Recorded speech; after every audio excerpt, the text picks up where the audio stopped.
piego, non mi absolvo neanche quando mi confesso dei peccati che ho commesso. Un'auto da fè. Buongiorno a tutte le ascoltatrici e a tutti gli ascoltatori, ben trovati a questa puntata di Autodafè che dedicheremo a un libro che è uscito dal 14 di gennaio scorso per Paper First, si intitola Il Papa deve morire.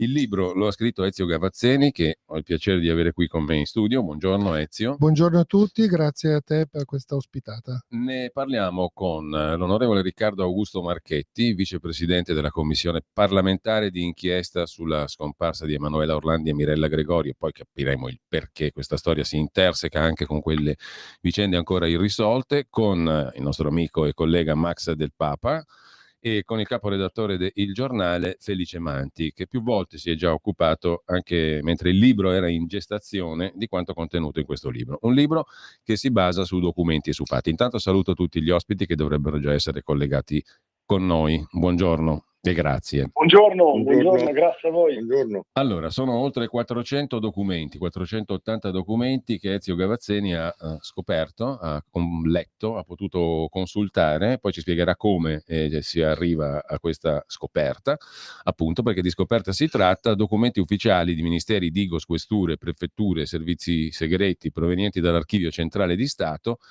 che forniscono numerosi elementi che vanno in parte a riscrivere o potrebbero riscrivere, perché dobbiamo usare il condizionale, perché qui parliamo di documenti certi che raccontano determinati fatti certi, che però sono tutti da interpretare o sarebbero dovuti essere interpretati all'epoca dalla magistratura inquirente e anche da chi voleva riscrivere la storia o scrivere la storia dell'attentato, questo è il punto, a Karol Wojtyla, 13 maggio del 1981, compiuto da Mehmet Ali Akça, come tutti sanno. Dei moventi ancora si discute però, e in questo libro questi documenti possono dare un'idea di una pista alternativa a quelle finora battute, perché dalla ricostruzione emerge che l'Asala, ovvero l'esercito segreto per la liberazione dell'Armenia, ASRA è la sigla in inglese, un esercito di matrice marxista-leninista che mirava a risvegliare la causa armena, l'indipendenza armena e a punire i turchi per il genocidio armeno. L'esercito segreto per la liberazione dell'Armenia ha minacciato più volte di morte il Papa polacco dal 77 al 1983, cioè anche ben dopo l'attentato a Wojtyla.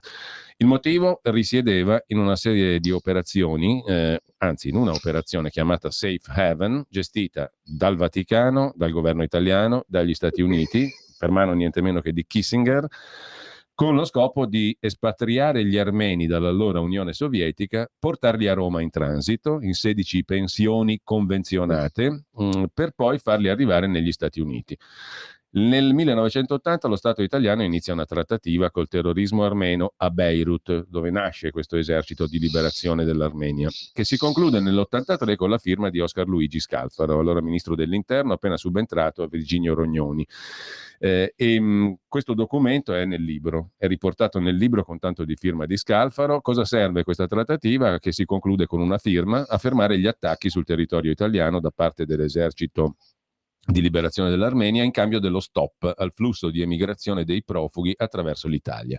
Un flusso che non riguardava solo Italia, Vaticano e Stati Uniti, ma anche istituzioni internazionali come le diramazioni delle Nazioni Unite, alcune agenzie delle Nazioni Unite. Nel 1983 il magistrato che indaga per primo, il dottor Ilario Martella, sta per concludere le indagini sull'attentato a Giovanni Paolo II con la cosiddetta pista bulgara, e i servizi segreti evitano di presentargli tutte queste carte che sono contenute nel libro di Ezio Gavazzeni e che avrebbero potuto aprire un altro fronte di indagine. Allora, chiaramente questo libro non dice questa è la verità, il libro mette insieme una serie di documenti. Io vorrei, se siete d'accordo, anche i nostri ospiti, innanzitutto far raccontare a Ezio come si è arrivati a scoprire, come sei arrivato a scoprire questi documenti, e poi, visto che il nostro primo ospite, l'onorevole Marchetti, si occupa anche della scomparsa con la sua commissione, di cui è vicepresidente, della scomparsa di Emanuela Orlandi e Mirella Gregori, come si arriva anche a quello, poi sentiamo subito anche l'opinione dell'onorevole Marchetti e degli altri nostri ospiti. Perfetto, allora cercherò di essere sintetico. Come tanti fatti della vita, questa ricerca è cominciata per caso. Un amico mi ha mandato alcuni documenti che aveva trovato per puro caso all'Archivio Centrale di Stato, una quindicina, e mi chiede: ma a te questa storia potrebbe interessare? Perché lui stava occupandosi di altro. Io leggo questi 15 documenti e capisco che c'è qualcosa che non funziona, o comunque che non ci avevano mai raccontato. Ed erano queste minacce di morte al Papa, documentate da servizi segreti, Digos, ministeri, eccetera. Mi precipito all'Archivio Centrale di Stato e acquisisco tutta questa documentazione. Dalla documentazione si evince che per 6 anni l'Asala ha minacciato di morte il Papa, perché voleva l'interruzione di questo flusso migratorio che, oggi ricordo, non riguardavano qualche decina di profughi, ma riguardava migliaia e migliaia di profughi. Infatti a Roma erano attive 16 pensioni, sempre piene. Perciò stiamo parlando di almeno 30.000 persone portate fuori dall'Armenia in 6 anni, ma la cifra è sicuramente per difetto. Lo Stato italiano, come tu hai detto, ha trattato, perché tutte queste minacce di morte non erano semplicemente delle minacce di morte, ma si sono concretizzate in bombe, morti e feriti. Madrid, Milano e Roma, ricordo, e anche alla pensione Dina, cioè una delle 16 pensioni è stata oggetto di un attentato. Io ho intervistato il giudice, il dottor Ilario Martella, nel mese di marzo dell'anno scorso, dicendo: ma io ho trovato questa massa di documenti che testimonia che c'era questo flusso migratorio, che c'erano queste minacce a cavallo anche dell'attentato di Ali Akçaa. E la risposta di Martella, che troverete nel libro perché Sì, l'intervista c'è è l'intervista. l'ultimo capitolo, dice: ma io queste cose non le ho mai viste, ma queste cose me le dice lei per la prima volta, e mi manda il virgolettato di Ninetto Lugaresi e Francesco De Lorenzo quando lui sta chiudendo l'istruttoria e li chiama a testimoniare. Mi dice chiaramente: io da giudice istruttore li chiamo a testimoniare, chiedendo sostanzialmente: ma ci sono delle novità? La risposta è no, vai avanti così. Perciò lui va avanti, sostanzialmente costruendo un'istruttoria che io l'ho definita un quadro mancante di un colore fondamentale. Infatti quella pista, cosiddetta pista bulgara, si è concretizzata in 3 gradi di giudizio che hanno dato sempre assoluzione per insufficienza di prove. Ecco, Ezio, nel libro ci sono anche dei riferimenti, come dicevo, alla vicenda della scomparsa di Emanuela Orlandi, no? Sì. Vogliamo Allora, introdurli subito? In che subito. senso? Così poi sentiamo anche Sì, io li ho l'onorevole trovati Marchetti. per caso, perciò non traggo conclusioni. Il primo è questo: nella telefonata dell'8 luglio dell'83, il telefonista che chiama la famiglia Orlandi fa un lapsus, ASALA al posto di ANSA, poi si corregge. Ovviamente questo lapsus è stato, dagli inquirenti, è stato giudicato semplicemente un lapsus, ma se lo aggiudichiamo alla luce di 6 anni di minacce di morte, bombe, morti e feriti, Roma, Milano, Madrid, questo lapsus assume una valenza, come dire, maggiore, un peso maggiore. L'altra coincidenza, chiamiamola così, si concretizza il 26 agosto. Il 26 agosto una persona chiamato Terzian, chiaramente di tutto questo ho la documentazione del Ministero, dei Servizi, cioè non è che mi sto inventando. Il signor Terzian chiama l'ANSA di Ankara e dice: sono Terzian dell'Asala, il Papa domenica morrà. Con domenica si intendeva domenica 28 agosto. Questa minaccia di morte viene presa molto sul serio, infatti Castel Gandolfo viene blindata, il Papa gli cancellano tutti gli appuntamenti, non può andare da nessuna parte e per quasi una settimana rimane blindato a Castel Gandolfo dai servizi. Bene, quella domenica, il 28 agosto, coincideva con l'ultimatum a Emanuela Orlandi, cioè tutti pensavano che Emanuela Orlandi sarebbe morta quella domenica. Infatti la stampa italiana, che ha collegato subito i 2 episodi della minaccia di morte con l'ultimatum, riporta che a chiamare è stato un certo Turkesh. ma la sigla Turkesh che abbiamo conosciuto, perché chi ha visto qualcosa su Emanuele Orlandi e Mirella Gregori ricorda questa sigla, ma non è vero, non è stato Turkesh a chiamare, ma il telegramma e il documento del Ministero degli Interni riporta Asala. Queste sono due coincidenze. Non c'è Può neanche darsi. assonanza. Non c'è neanche assonanza. Allora, può essere, forse mediaticamente Turkesh era più potabile, non lo so. La domanda è: ma quanti Turkesh sono stati presi per Asala? Bene, allora io vorrei sentire subito a questo punto nell'ordine l'onorevole Marchetti e poi anche Master Papa e Felice Manti. Ma onorevole Marchetti, sono due piani diversi qua. Allora c'è una serie di documenti in questo libro che corroborano quella che potrebbe essere stata indagata come la pista armena. Il giudice Martella, che nominavamo prima, il primo inquirente, dice: ma io non ho saputo niente. Nell'intervista nel libro dice: è stupito, dice, perché nonostante io avessi contatti con i vertici dei servizi, col Ministero dell'Interno, nessuno mi ha detto niente di questo, io avrei indagato. Questo non vuol dire che questa sia la pista vera, no? Ovviamente, ma certamente siamo di fronte a una omissione apparentemente. I servizi evitano di mettere al corrente il magistrato inquirente di una possibile pista, e questo oggi dice: io se avessi saputo avrei indagato in quella direzione, per dare anche magari un quadro diverso a tutta la vicenda, perché a tutt'oggi sono un po' carenti le motivazioni del gesto di Akçaa. Qui assumerebbero un peso diverso, tutto da indagare naturalmente. E poi c'è la vicenda Orlandi, sulla quale lascio subito la parola. Lei che idea si va facendo di questa questione, di queste questioni, tutte e due?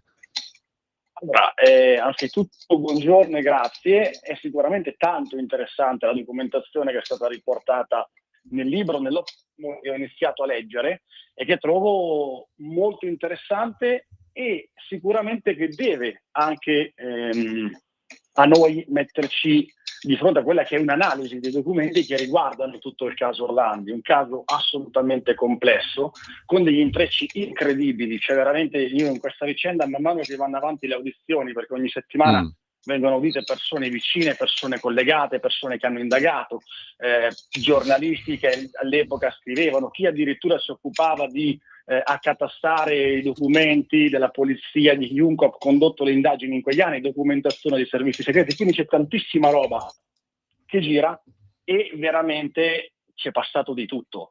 C'è dai servizi esteri che in qualche modo si sono interessati, perché c'era tutta la questione Solidarnosc che riguardava Giovanni Paolo II, che stava abbattendo, diciamo così, il comunismo in Polonia, a tutte vicende che comunque si sono intrecciate in quel dato periodo storico esattamente in Italia.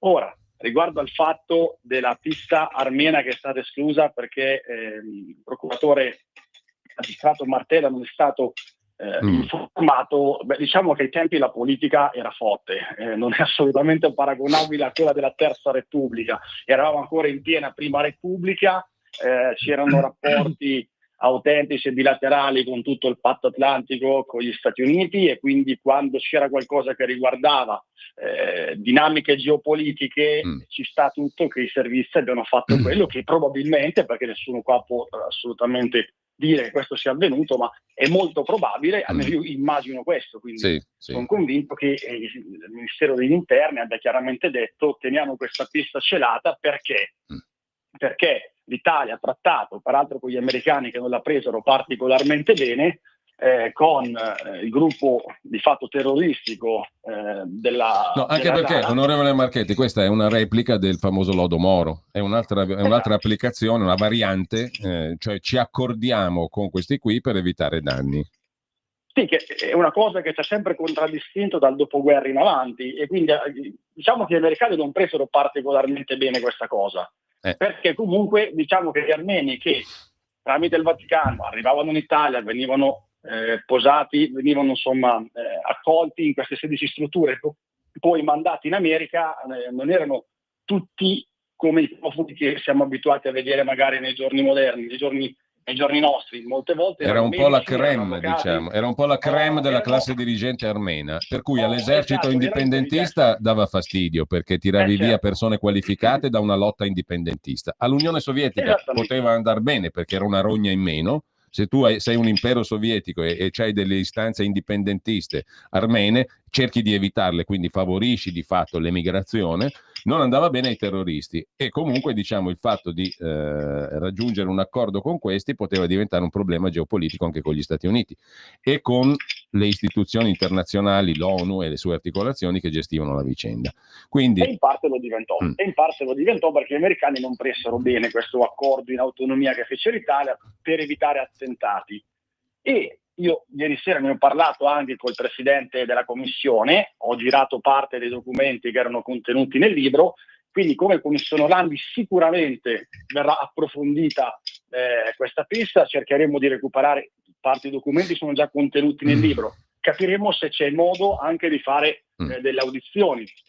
Quindi adesso capirò, io già il prossimo ufficio di presidenza era convocato per oggi, andiamo alla prossima settimana, sottoporrò direttamente in UDP tutta la questione riguardante il libro e questa pista che è una delle tantissime piste a oggi sul tavolo, ma che sicuramente non può essere marginalizzata o ipotizzata come complottismo fino a se stesso. Io trovo che questa debba essere approfondita perché ci sono degli estremi assolutamente interessanti che riguardano appunto la scomparsa della povera Emanuela. E diciamo cos'è che merita approfondimento. Mi sono guardato tutta la storiografia dell'Asala, perché chiaramente è molto dettagliata, e loro non hanno mai fatto sequestri nella loro storia, hanno prevalentemente fatto altri tipi di attentato terroristico, omicidi mirati o attentati. omicidi, tra virgolette, politici. Sì. Onorevole, mi scusi.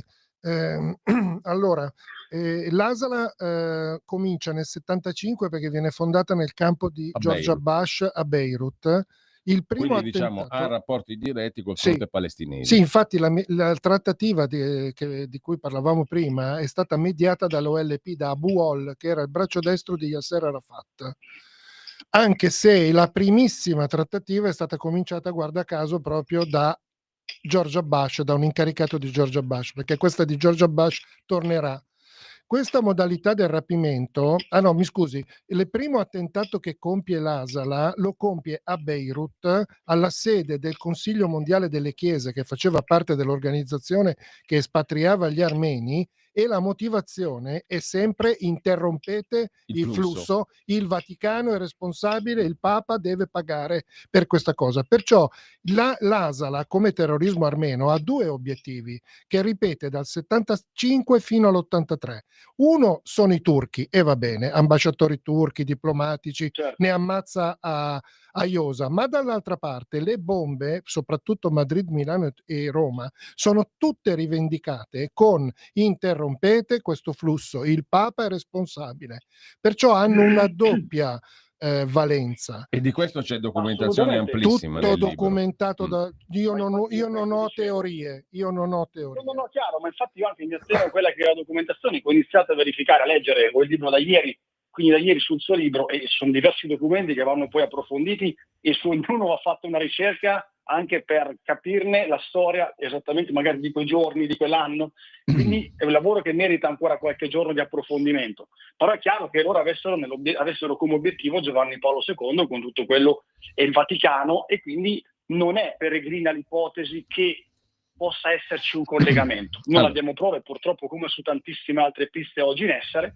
però è sicuramente una pista su cui io mi prendo l'impegno fin da oggi di creare un approfondimento direttamente con la Commissione. Io, ripeto, ne ho parlato già ieri sera col Presidente e ho intenzione già la prossima settimana, con tutta la documentazione che è anche inserita all'interno del libro, di capire in che modo poter magari procedere con delle audizioni o con il recupero di ulteriore documentazione collegata ai fatti di quei giorni. Io credo che sia molto importante questo. Allora, questo è già un punto interessante. E intanto vorrei sentire nell'ordine Felice Manti, caporedattore del giornale, che di questa vicenda si è occupato fin dall'inizio, fin da prima che uscisse il libro.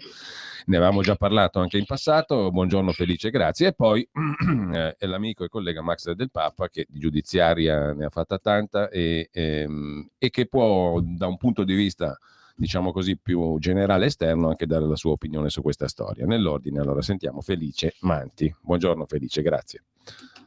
Sì, buongiorno caro. No, sì, io ho conosciuto l'autore del libro un anno e mezzo fa durante un pranzo da un comune amico, e quando mi ha detto che aveva questi documenti io subito mi sono interessato. Abbiamo fatto un pezzo che ha aperto le pagine culturali del giornale nell'ottobre del 2023, quindi un anno e mezzo fa.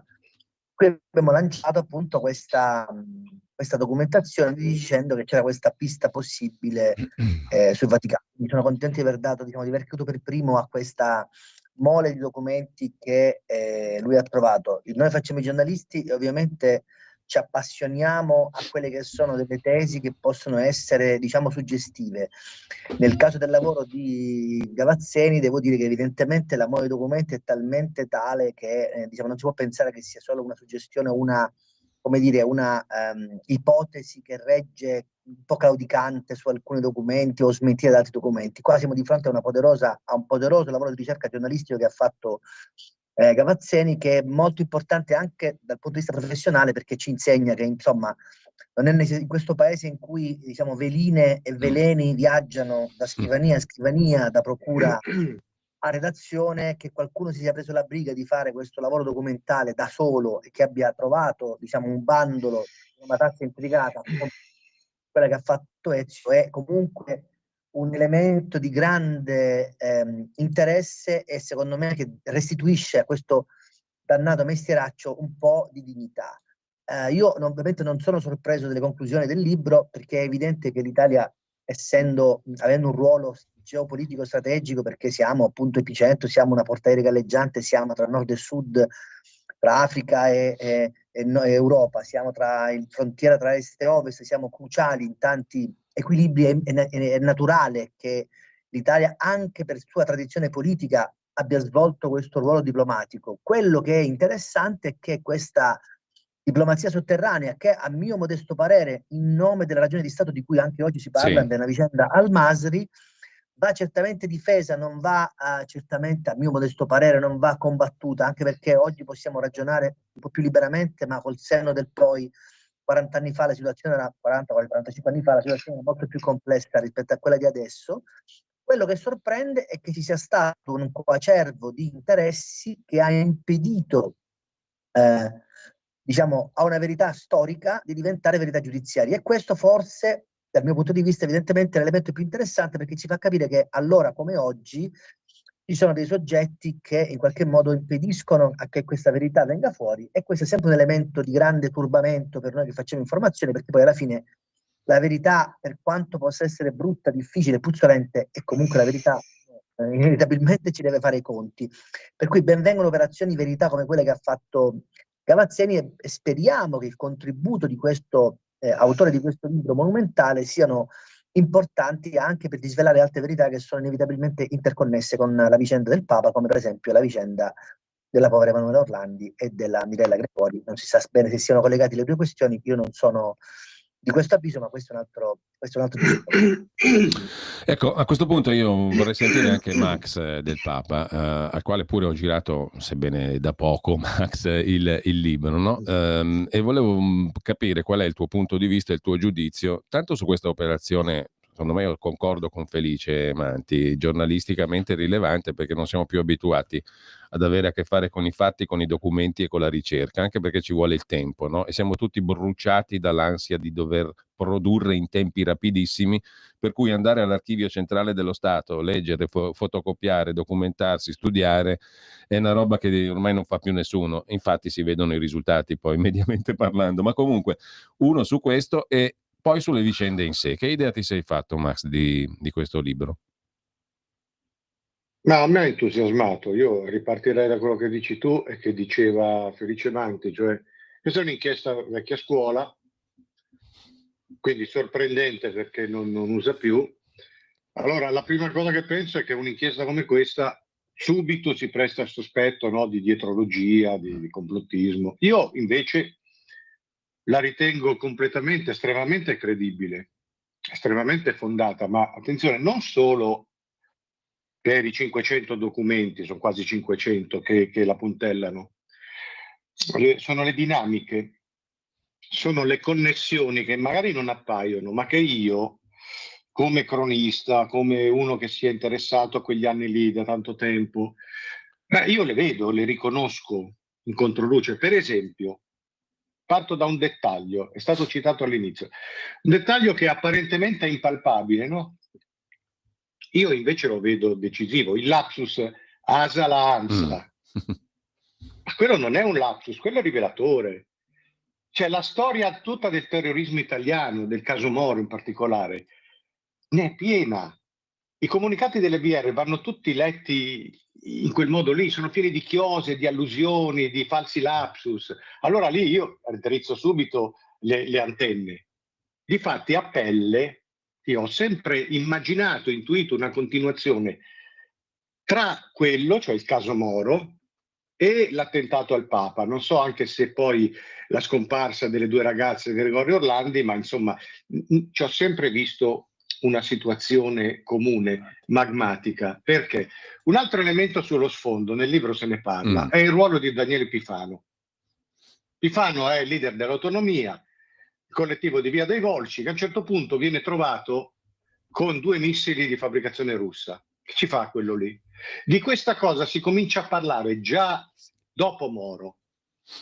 E qui torna fuori, cioè la ricostruisce Gavazzeni, in modo apparentemente sorprendente, e poco se ne parla. Però io in Pifano che trasporta missili come fossero gelati, io vedo una sorta di connessione, quantomeno culturale, tra tutta la vicenda di Moro e poi questa vicenda che viene trattata adesso. Mi scusi se sì.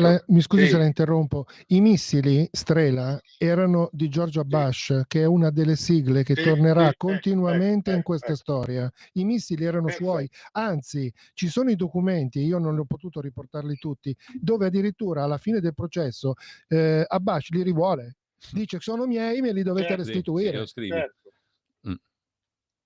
Questo infatti conferma, cioè Moro viene avvertito da Kissinger stesso in 2 occasioni, nel 74 e nel 76. La seconda particolarmente pesante, appunto, che lui si ritira dalla politica, non vuole più saperne niente, poi la Democrazia Cristiana per ragioni di stato, di opportunismo, lo obbliga a tornare e viene fatto fuori.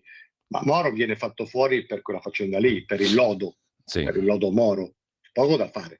Ora, qui ci sono tutti questi elementi che in qualche modo tornano e trovano il loro posto. Gli elementi comuni stanno, secondo me, un'altra parentesi, ASAL, appunto, abbiamo appena sentito, ha delle connessioni molto, molto pesanti con i palestinesi. Gli elementi comuni stanno in questo, secondo me, nella politica opportunistica, non lo dico in senso negativo, con il terrorismo, ora palestinese, che è il caso Moro, ora armeno. Moro viene fatto fuori per questo, Wojtyla viene pesantemente avvertito. Allora, Max, lo feriscono, lo fanno invalido, non lo vogliono uccidere, però vedi caso, dentro del libro, 2 anni dopo, finita questa triangolazione Italia-America-Vaticano, le minacce finiscono di colpo. Dopo la trattativa. Appena firmiamo, e io riporto anche il documento della trattativa, cioè il risultato con la firma autografa con la firma di Oscar Luigi Scalfaro. Sì, c'è il testo di che cosa abbiamo trattato. Adesso dobbiamo fare una piccola pausa. Chiedo all'onorevole Marchetti se può stare ancora con noi qualche minuto, e anche a Felice Manti. Se potete stare ancora con noi, ci sentiamo tra poco, va bene? Avrei delle votazioni, ma aspetto volentieri. No, va benissimo. Allora dopo la facciamo concludere e la lasciamo libera, perché lei ha già detto tante cose importanti. Ci sentiamo tra pochissimo. Ci mancherebbe. Grazie.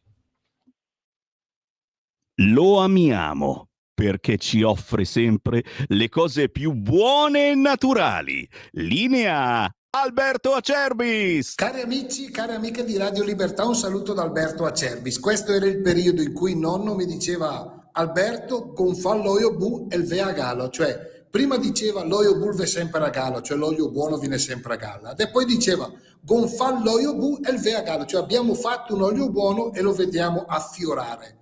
E affiorare cosa vuol dire? Parlare del fior d'olio. Allora io, chiaramente è la solita storia, ve la ripeto da tanti anni, io so vi ho rotto anche un po' i marroni, ma va bene, dovete sopportarmi, supporto anch'io tante persone che voi dovete sopportare me. È chiaro che è per coloro il fior d'olio che pensano l'olio extravergine di oliva come un qualcosa che fa la differenza. Se uno pensa ma sono tutti uguali, chi se ne frega, va bene. Ma però per coloro che trasformano uno spaghettino del 5 con un po' di pomodoro italiano, un po' di formaggio italiano in un piatto importante. Devono usare un olio importante, fa la differenza. Riscoprite i sapori di un tempo con l'olio Acerbis, in modo particolare il fior d'olio. 4 lattine da 1 litro, di più non posso, non chiedetemi di più, non posso. 78 euro il trasporto, non lo pagate. Acidità bassissima, dolcissimo, straordinario. Mettetelo via perché il parentado ve lo ciula, ve lo porta via. Attenti. Come gusto, un gusto molto leggero, molto fruttato. Profumo, vi ricordate quando si andava in Camporella, cioè nel senso col plate, con gli amici, vino bianco, formaggio, salame, e c'era quel profumo di erbe intorno a noi? Ecco, ricorda molto quell'odore. L'erba appena tagliata dopo un temporale, una cosa meravigliosa. Insomma, io non ne ho per tutti, mi dispiace, tanti rimarranno senza. Se volete questa mattina 030 78 40. No, ho sbagliato, ferma. Questa mattina 030 68 40 408 il telefono, 78 euro 4 lattine, oppure ordinate tramite il sito olioacerbis.com. Vabbè, è andata così. Buona mattina, buona informazione. Allora, torniamo in diretta. A proposito di quello che diceva Max del Papa poco fa, nel libro c'è una documentazione interessante relativa al fatto che ad un certo punto questo esercito di liberazione dell'Armenia di matrice marxista-leninista ha un'appendice a Roma. No? Ha un'appendice a Roma, una cellula romana, è in contatto con gli ambienti di lotta continua, e qui ci richiamiamo a quello che diceva poco fa Max del Papa. Tu fai un'intervista a 2 personaggi importanti che hanno a che fare con questo milieu politico-culturale a Roma. C'è da chiarire un altro punto, e poi lo facciamo, prima sentiamo l'onorevole Marchetti, ma c'è da chiarire il punto dei rapporti fra questo mondo, diciamo, del terrorismo di sinistra armeno, l'Asala, e Ali Akçaa, l'attentatore del Papa, perché ci sono altri punti di fatto che tu racconti nel libro, no? Altri elementi di fatto. C'è un attentato a una delle 16 pensioni che ospitavano il flusso degli armeni a Roma, la pensione Dina, e anche lì tu intervisti la figlia degli allora proprietari, ed è un'intervista interessantissima. E c'è l'intervista anche a Mario, che è un personaggio del quale poi ci parlerai e che ha a che fare con quella cellula romana di cui dicevo sopra. Prima di affrontare questi temi nell'ultima parte della trasmissione, io vorrei lasciare la conclusione, per quanto gli compete, all'onorevole Marchetti, che ha già detto tanto, ripeto. Quindi questo libro era già in pista, credo, attraverso anche il contributo del magistrato Guido Salvini, che è consulente della commissione. Sì. Era già addirittura d'arrivo un'audizione probabilmente di Ezio Gavazzeni, o comunque se ne parlerà anche in commissione. Ce l'ha confermato anche l'onorevole Marchetti. Le lascio la conclusione per la sua parte, onorevole. Io no, vi ringrazio. Anzitutto è molto interessante perché state facendo un'analisi dettagliatissima di quelli che sono stati anni cruciali per la storia del nostro paese, per la geopolitica e per tutto quello che era il patto atlantico e le dinamiche con tutta la parte est e la parte del Mediterraneo, che ha avuto un ruolo determinante e ai noi ce l'ha ancora oggi. Io credo che noi abbiamo il dovere come commissari di approfondire quante più piste possibili. Io poi è ovvio che rispetto alla vicenda Orlandi ho la mia idea, come siano tutti i commissari, e credo che ci sia molta poca geopolitica nella realtà dei fatti. Questa è chiaramente la mia opinione, credo sia qualcosa di molto meno nobile della geopolitica, però noi abbiamo il dovere di tenere in cantina le nostre idee e approfondire.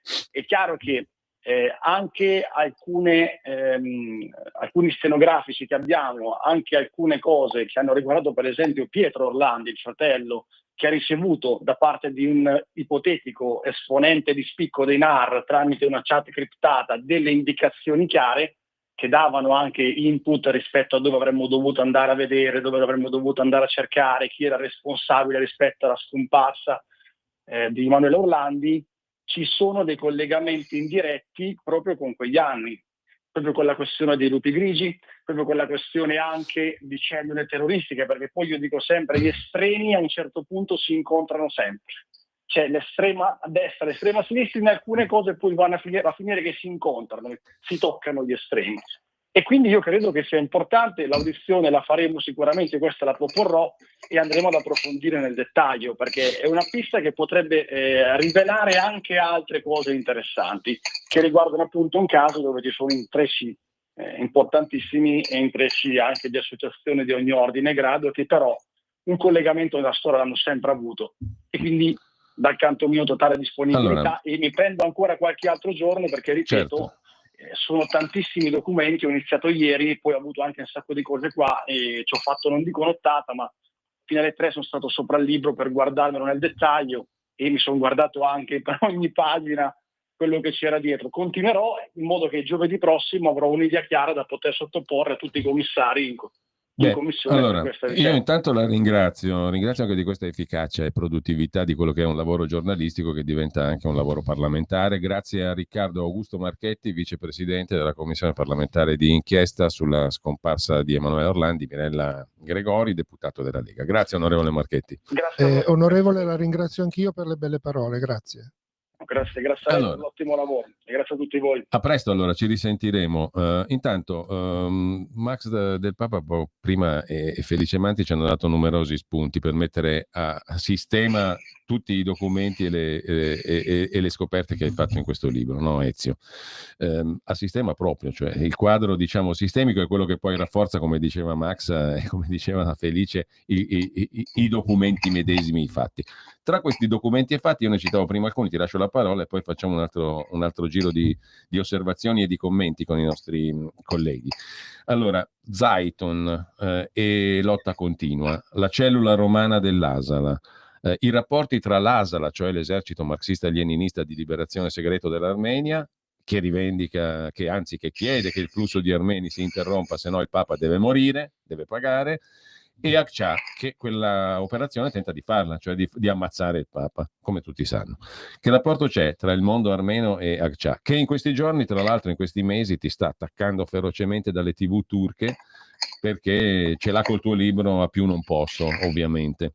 E l'altra questione, un altro fatto importante che tu citi nel libro, con l'intervista anche alla figlia dei proprietari della pensione Dina, che subisce un grave attentato, ma che 2 ore prima dell'attentato gli armeni che sono lì in attesa di essere mandati negli Stati Uniti vengono avvertiti di andarsene, non a caso. Allora, facci tu un po' il quadro di questi 3 punti e poi sentiamo anche Felice Manti e Max del Papa. Allora, è un po' vasto, comunque quello che è emerso, e lì ho voluto analizzarlo, è che in quel momento a Roma era attivo un collettivo che si chiamava Zeytun, che in armeno vuol dire oliva, ma riferito a un paese, a un piccolo paese dell'Armenia che si era difeso dal famoso genocidio turco del 1915, perciò un paese eroico che viene preso a esempio e diventa il titolo di questo organismo, chiamiamo un piccolo bollettino di 8 pagine che per mancanza di fondi all'inizio diventa un inserto dentro Lotta Continua ed esce per i primi numeri con Lotta Continua. Intorno a questo collettivo si aggregano una serie di persone che vogliono in qualche modo cavalcare e comunque propagandare l'orgoglio armeno contro le prepotenze dei turchi.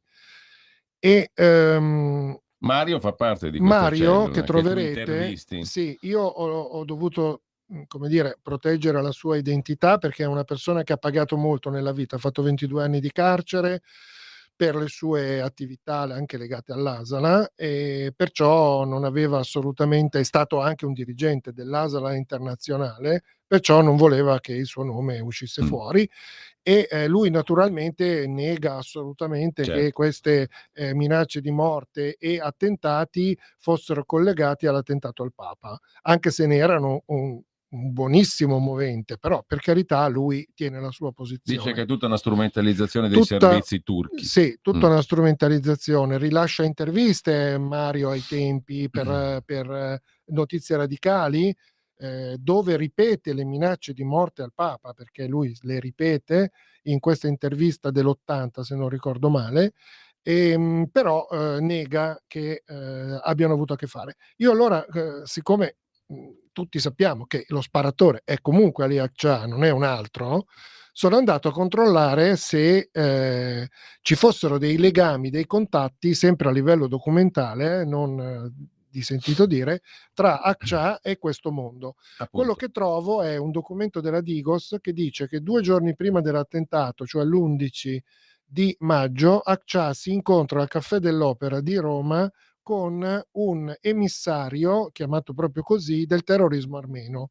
E questo già farebbe pensare. Io non sono un magistrato. Questo, attenzione, questo è un appunto. Sì, è un appunto. Io non sono un magistrato, non sono un poliziotto, perciò io mi limito a leggere quello che è È scritto un nei appunto documenti. che il magistrato Martella non ha mai visto. Non ha mai visto, Mm. anche se in quel documento del SISDE c'è scritto che questa pista andrebbe approfondita, ma questa pista non viene approfondita. E il magistrato che poi indaga sull'attentato non lo saprà mai. Non lo saprà mai, anche se lui nella mia intervista, Martella, dice ma c'era un misterioso personaggio che accompagnava Accià, però non siamo mai riusciti a individuarlo. Chi è? Ecco. Poi ci sono dei contatti che lui ha con questo suo mentore, il mentore di Accià, quello che lo introduce, diciamo, all'attività di killer e di terrorista, è questo Teslim Tore. Teslim Tore è un personaggio incredibile. Io rimando alla lettura Sì. del libro, perché io gli dedico un capitolo nel libro, e riassumendo, Teslim Tore è definito il Renato Curcio turco. Era chiamato il palestinese perché era di casa nell'OLP di Beirut, sempre nel campo di George Bush, e ha firmato decine di attentati con Asala, firmava lui stesso attentati come Asala nonostante fosse turco, e ha diretto anche dei campi d'addestramento dell'Asala. Poi ci sono altre evidenze, ma le rimando alla lettura, se no vi rubo troppo tempo. E poi c'è la pensione Dina e E l'attentato. poi c'è l'attentato alla pensione Dina, ovviamente sempre rivendicato con interrompete il flusso migratorio perché altrimenti saranno guai, e 2 persone si presentano 2 ore prima alla pensione Dina, che in quel momento aveva 40 ospiti, tutti armeni ovviamente, perché queste persone non avevano un misto tra turisti e armeni, erano solo armeni, e dicono con una scusa alla gente di andarsene. Dico: guardate che all'ambasciata americana hanno bisogno di voi per delle firme, dovete uscire tutti, bambini compresi. E allora cosa succede? Questi 40, un po' agitati, vanno tutti verso Sì. l'ambasciata americana, e dopo 2 ore scoppia la bomba. L'intervista a Susanna Mariani, che ringrazio ancora, che siamo stati in contatto parecchio, lei era seduta alla reception e i vetri l'hanno ferita ed è rimasta sorda per un paio di giorni. Allora, Felice Manti, tu dicevi prima, la ragion di Stato ha un suo valore. La verità, a questo punto, confligge con la ragion di Stato? Allora è meglio tutelare la ragion di Stato o sapere la verità? Scusami se ti faccio questa domanda che sembra banale, no? Però sul fondo di tutte queste questioni c'è anche questo quesito. Allora, questo lavoro giornalistico, pregevolissimo, ci fornisce dei documenti che possiamo considerare dei fatti. Poi l'interpretazione dei fatti è tutto un altro discorso, però insomma dei fatti chiari. Allora, la strada della verità è meglio percorrerla o è meglio, diciamo, tutelare le esigenze afferenti alla ragion di Stato? O si possono contemperare le due cose, secondo te? Allora, è chiaro che sono 2 diritti, diciamo, in competizione, il diritto alla verità e il diritto al segreto di Stato, ed è chiaro che l'equilibrio che va cercato in questa difficile battaglia è un equilibrio che deve essere evidentemente bilaterale, no?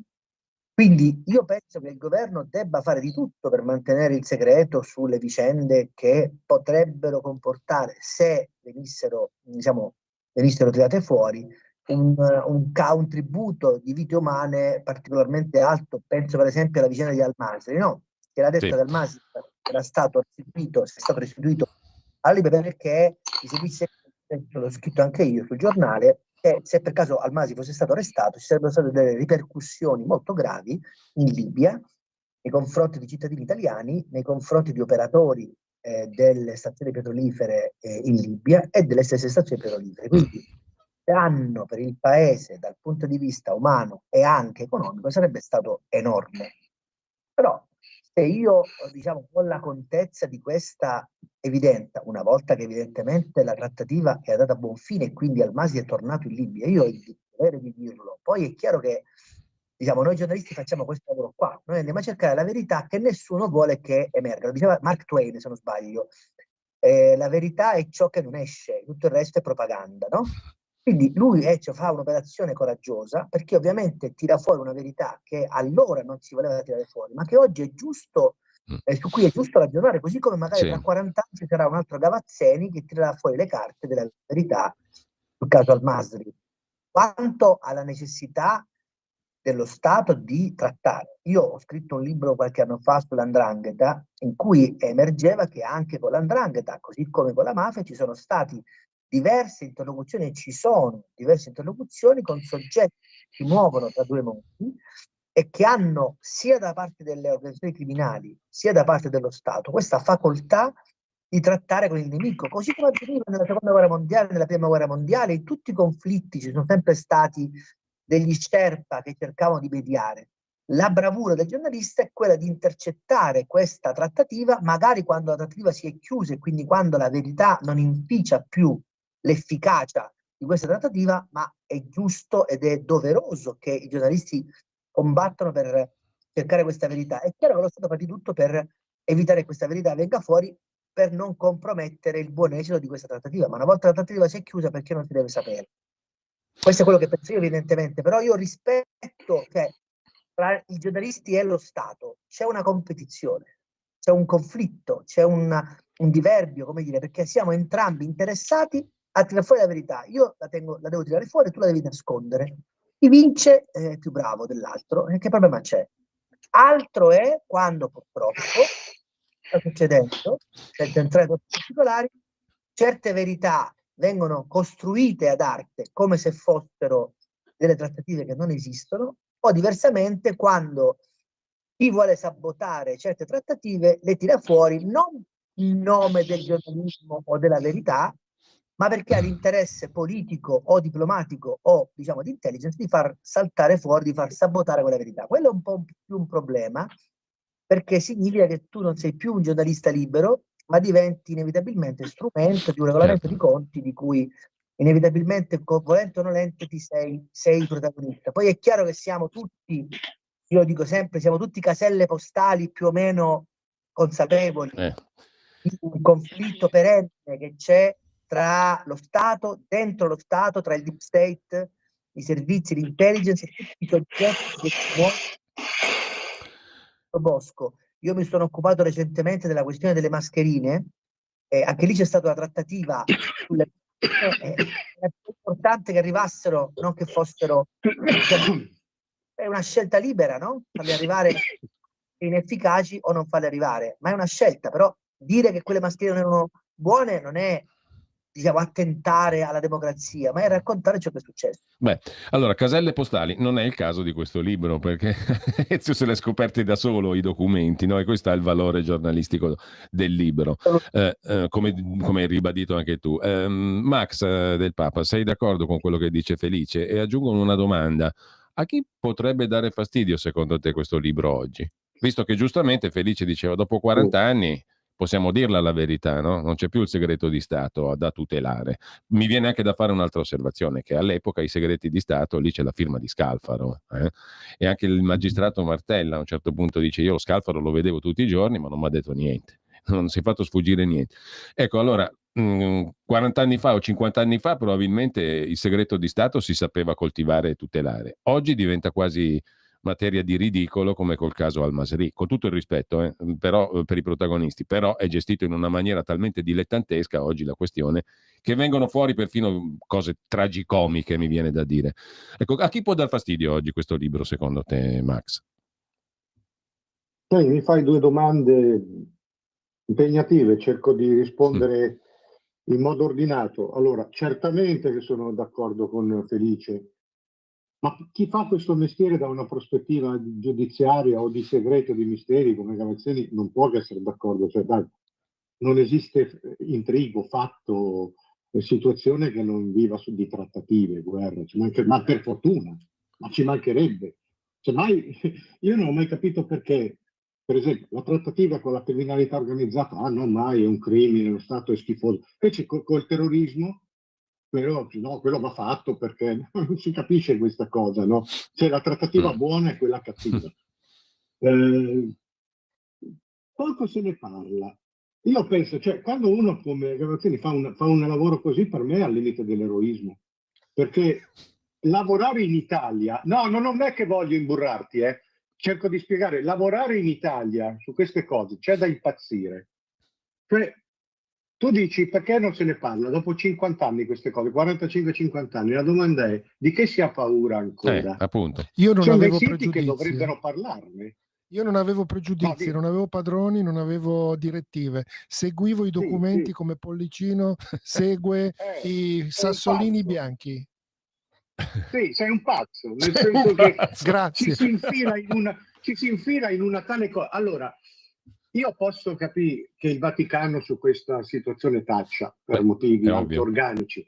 Anche sulla Gregorio e sull'Orlandi ha taciuto molto. Poi può darsi benissimo che la realtà di queste due poverine sia più terra-terra. Sia molto più volgare, Però, diciamo. però resta dentro un contesto che fatalmente avviluppa, che è difficile da districare, l'ha detto anche l'onorevole Marchetti poco fa. A me viene in mente solamente un dato, no? un elemento così. C'è un documento di intelligence americano degli anni 70 che è il Field Manual. Il Field Manual ipotizza, teorizza infiltrazioni organizzate. Una di queste è la falsa scuola di lingue Hyperion tra Francia e Italia. È una falsa scuola di lingue a sedi temporanee in Italia, è bazzicata da Moretti, conserva e controlla tutta la documentazione sulle Brigate Rosse. Hyperion è in contatto con i palestinesi e con gli armeni. E questa è storia, c'è poco da fare. È formalmente una camera di compensazione dei vari terrorismi. In realtà viene sospettata di essere una specie di anello superiore dei servizi di mezzo mondo, europei e americani, per correggere quelle spinte eccentriche rispetto agli altri, cioè per impedire in sostanza che il Partito Comunista vada al governo. Quindi usano una sorta di falsa scuola che maschera dei terrorismi che sono controllati. Tutto è opinabile, tutto è discutibile, però è tutto importante, ne va tenuto conto. Per quello dico che Gavazzini si infila in una temperie che è al limite del pazzesco e riesce a fare un lavoro così. Allora, la domanda che mi fai tu, perché ancora il silenzio? Me la faccio anch'io, cioè di che si ha paura ancora? Cioè tutte... Perché No, anche perché, scusami Max, ti interrompo, ma qui chiedo anche l'intervento poi sia di Ezio Gavazzeni che di Felice Manti, poi ci avviamo alla conclusione. Ma appunto, non per interromperti, ma per raggiungere perché siamo arrivati al punto chiave, no? A chi dà fastidio ancora oggi questa roba? Perché tutto sommato il lavoro che ha fatto Ezio Gavazzeni è un lavoro di messa in fila appunto di documenti e di fatti, no? Quindi è un lavoro quasi archivistico, appunto non a caso vai a compulsare gli archivi e tira fuori i documenti. Non sono segreti questi documenti, sono lì alla portata di tutti. Ecco, la domanda vera appunto è a chi possono ancora dar fastidio oggi questi documenti e queste verità? Allora, una cosa... Tu che idea ti sei fatto? Per esempio, hai parlato anche con il magistrato Martella, no? E lì c'è l'intervista nel libro, ma proprio dal colloquio, tu che idea ti sei fatto? Allora, l'idea che mi sono fatto io è che i servizi segreti non hanno fatto arrivare queste informazioni, cioè stiamo parlando di 6 anni di minacce di morte al Papa, con attentati, morti e feriti, non sono stati fatti arrivare a Martella, questa è una mia opinione, ripeto, perché la pista bulgara doveva avere la priorità. Forse qualcuno in modo un po' miope ha confuso che la pista bulgara era una cosa e l'ASAL era un'altra, invece l'appartenenza al blocco sovietico era comune a entrambi gli schieramenti, e forse l'ASAL non aveva la forza di organizzare un attentato, ma di offrire logistica, sì, di offrire protezione, di offrire una serie di appoggi che potevano essere molto utili, comprese anche le armi. Ecco, Max, tu stavi parlando di Hyperion, no? Allora, per ridarti la parola e per farti concludere, è la logica Hyperion che dà fastidio ancora oggi? Cioè quel livello, diciamo, in cui cose apparentemente in contrasto, la destra, la sinistra, il marxismo, I i lupi servizi di grigi, qua, i i servizi di servizi là. di qua, i servizi di là si congiungono e si toccano. E questo è uno schema che ancora è valido oggi, per quello che dà fastidio. Rivelare questo significa rivelare che esistono mondi in cui, o realtà in cui, cose apparentemente opposte si toccano, convergono, collaborano. Questa è la storia italiana del dopoguerra, della ricostruzione consumistica e democratica, c'è poco da fare. Cioè, su Moro stesso è chiaro che Kissinger lo avvisa, se continui così non ti salvi, però sappiamo anche che Moro veniva tampinato perfino all'università da farsi studenti che erano emissari del KGB. In questo, cioè, alla fine chi ha fatto cosa, e quindi qui la situazione di Asala, del terrorismo armeno, di quello palestinese, del KGB da una parte, della CIA dall'altra. Noi siamo dentro, come diceva prima Felice Manti, siamo in un maelstrom. Io vorrei capire, i protagonisti del potere di 45 anni fa sono scomparsi tutti, eppure resta una cappa. Non so se qualcuno di noi ha la risposta a questo. Io posso solo ricordare che quello che diceva Pecorelli, l'hanno ammazzato nel 79, quindi in tempi non sospetti, non solo su Moro, a proposito dell'oblio che avrebbe avvolto tutto, e questo si è verificato, ce l'abbiamo ancora. Io non mi spiego come certi siti molto curiosi di solito di certe cose non facciano un salto quando vedono il libro di Gavazzeni. Come mai? Eppure ci zuppano il pane di solito. Invece si sta alla larga. Allora, ci avviamo a concludere. Io chiedo a Felice Manti così una previsione. Sarà utile il passaggio in commissione parlamentare di inchiesta, secondo te, Felice? Ma guarda, contrariamente a qualche anno fa, quando si diceva se si vuole insabbiare qualcosa basta farci una commissione di inchiesta sopra, io penso che mai come in queste ultime 2 legislature le commissioni di inchiesta stiano facendo un lavoro egregio. Mi riferisco per esempio ovviamente alla commissione su Mirella Gregori e Emanuele Orlandi, che spero porti a casa dei risultati. Mi riferisco alla commissione Covid di cui si parla in questi giorni per questa vicenda delle mascherine. Anche perché, scusami Felice, da lì, attraverso questo libro, non sono probabilmente appunto la vicenda Orlandi e Gregori hanno altre dominanti, però da lì si apre questa vicenda, no? Si può aprire questa vicenda. Chiudo parentesi. Certo. E poi mi riferisco anche alla commissione su David Rossi, Sì. che tanti risultati ha portato e porterà probabilmente anche in questa legislatura al raggiungimento della verità sulla morte del manager di Monte dei Paschi di Siena. Io penso che esistano ancora oggi delle persone che vogliano banalmente anche per sentimenti di affiliazioni o di un sentimento, diciamo, un po' un passato in sordina, che è la riconoscenza, vogliono difendere la dignità e la moralità di alcune persone che sono pienamente protagonisti di questa trattativa. Penso per esempio all'ex presidente della Repubblica Oscar Luigi Scalfaro, che, se vi ricordate, anche quando era al Quirinale, appena nominato al Quirinale, venne, diciamo, infangato dalla vicenda dei 100.000 al mese che prendeva Sì. del SISI per funzionare Malpica, no? Lui disse: io non ci sto, facendo una conferenza stampa rettificata, una cosa che oggi sembrerebbe un po', no? Sì. Un po' tuccia anche per i nostri, diciamo, per i nostri orecchi abituati a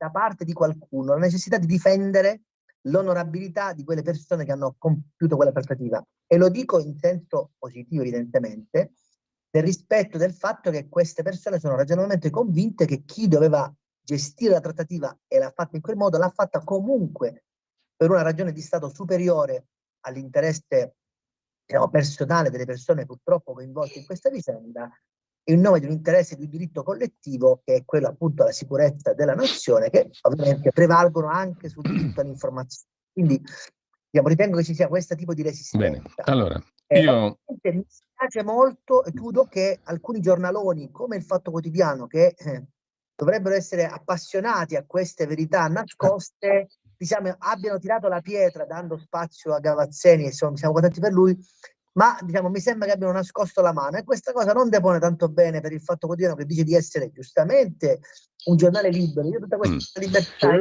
qui la vedo. Qui apriamo un altro discorso, ma intanto dobbiamo chiuderlo. Anche hai fatto bene a introdurlo, perché è un elemento di fatto anche questo. Ci fermiamo qua, sono le 11.